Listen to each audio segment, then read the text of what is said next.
The Treaty of Versailles in 1919 crippled Germany's military, restricting its size and capabilities. Yet, by 1935, Germany had quietly begun rearming under Adolf Hitler's leadership.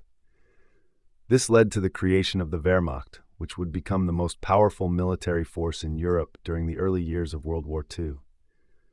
The Wehrmacht, officially established on March 16, 1935, replaced the older Reichswehr. This new force consisted of three branches: the Heer, Army, the Kriegsmarine, Navy, and the Luftwaffe, Air Force. Hitler's vision for the Wehrmacht was to make it the spearhead of his ambitions to dominate Europe and beyond. The military buildup ignored the constraints imposed by the Versailles Treaty, preparing for future conquests. The development of modern warfare strategies, particularly the concept of Blitzkrieg, would come to define the Wehrmacht's early successes.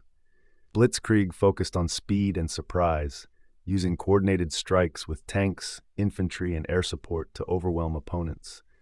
It was this tactic that would prove devastating in the early stages of World War II. Hello guys, welcome back to our YouTube channel, Historic Wars.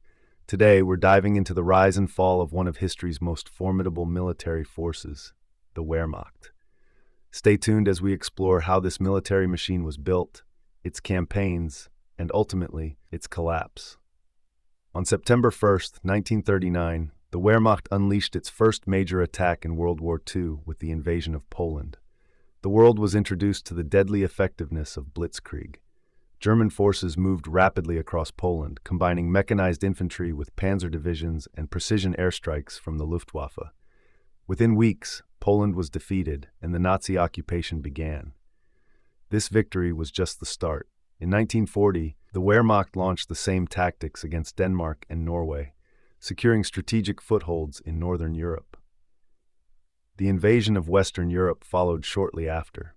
France, Belgium, the Netherlands, and Luxembourg were all targeted.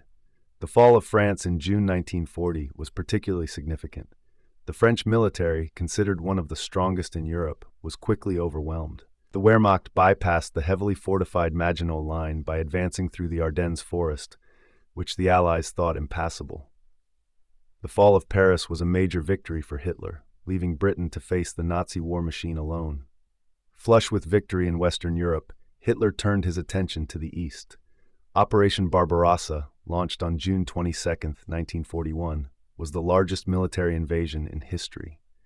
Over 3 million Wehrmacht soldiers poured into the Soviet Union, aiming to crush communism and secure vast resources for the Third Reich. At first, the operation was a success. The Wehrmacht advanced rapidly, encircling entire Soviet armies and taking millions of prisoners. By December 1941, German forces were at the gates of Moscow. But here, the Wehrmacht's momentum slowed. Harsh winter conditions, combined with fierce Soviet resistance, caused the first cracks to appear. The Wehrmacht was unprepared for the extreme cold. Equipment malfunctioned, and supply lines were stretched thin. Soviet counterattacks pushed the Germans back, marking the first significant failure of Operation Barbarossa. Hitler's dream of a swift victory in the east evaporated. In 1942, the Wehrmacht launched another major offensive aimed at capturing the Soviet city of Stalingrad, a key industrial center on the Volga River. The Battle of Stalingrad became one of the bloodiest battles in history, lasting from August 1942 to February 1943. The fighting was brutal, with both sides suffering immense casualties. The Wehrmacht initially made progress, but Soviet forces, under the leadership of General Zhukov, launched a massive counteroffensive. They encircled the German Sixth Army, cutting them off from supplies. Despite Hitler's orders to hold their ground, the German forces in Stalingrad were trapped, starving, and freezing. By February 1943, the remnants of the Sixth Army surrendered. This defeat was catastrophic for the Wehrmacht, both militarily and psychologically. It marked the turning point of the war in the East and shattered the myth of German invincibility.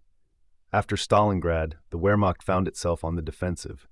The Soviet Red Army began a relentless push westward, retaking territory and driving the Germans back. Meanwhile, in Western Europe, the Allies prepared to open a second front. On June 6, 1944, Allied forces landed in Normandy during Operation Overlord, also known as D-Day. This invasion forced the Wehrmacht to fight a two-front war. In the west, they faced the advancing American, British, and Canadian forces, while in the east, the Red Army continued its offensive. The Wehrmacht, now severely weakened, struggled to defend its shrinking territory. The Battle of the Bulge in late 1944 was Hitler's last major offensive in the west, but it failed to halt the Allied advance. The Wehrmacht's resources were depleted, and morale was at an all-time low.